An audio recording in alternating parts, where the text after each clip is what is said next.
Hello everybody. If you're watching this video, that means you're just getting into fishing and you have no idea what to use. To get started, just immediately, make sure to like and subscribe and hit that bell button so that I can get your money.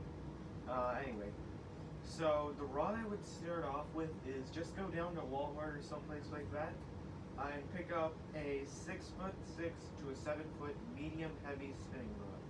Something like a Ugly Stik GX2 would be perfect because you want something that can be used for most fish species. So medium heavy 6'6" covers almost all of that, and make sure you get a spinning rod.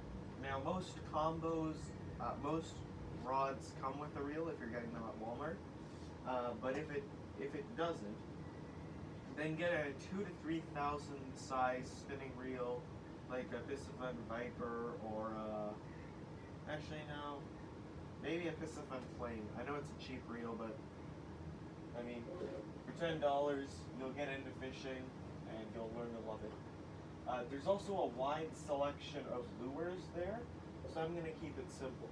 If you're fishing for bass, pick up some.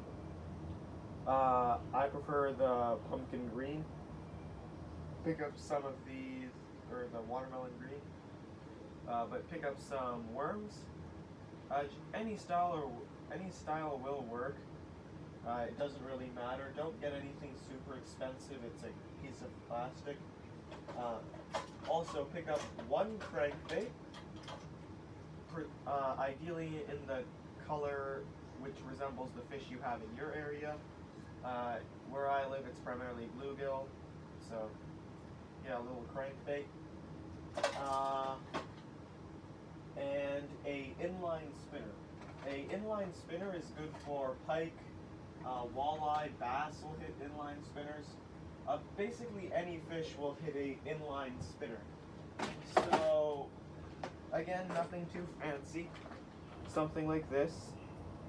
And the final lure you will want is a spoon, something like this.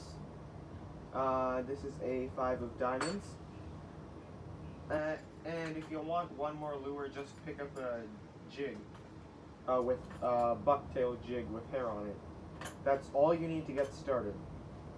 Those are all lures you can just simply straight retrieve, except for the worm, I suppose. You can't really straight retrieve that, but everything else you can straight retrieve. And if you want to fish with bait, I'd get some 1/0 to 2/0 regular bait keeper hooks. They're basically hooks, but they have tiny little barbs on the back to help keep the bait on. I'd get a pack of swivels, a small size ideally. They're like $2, and I'd get a pack of sinkers. And then all you do is you simply thread your worm onto the hook. And it's pretty easy to get started in fishing, nothing too fancy, nothing too expensive. Again, if someone's trying to convince you that you need to spend like $100 to get started on fishing, they're full of it. If you wanted to, you could just go buy a spool of line, a worm, and a hook, and you could catch some fish. But yeah, that's it. Just wanted to make that so that people know that it's not hard to get into fishing. Also, just before I finish up, fishing line, just use the line that's on the reel if your reel comes with line. If not, go buy some like 10-pound, 20-pound braided line or 20-pound monofilament. People say like you have to use braid to get the casting distance, or you have to use fluorocarbon so the fish don't see. You can catch fish on monofilament, it's not hard. So yeah, just want to put that out there. See ya.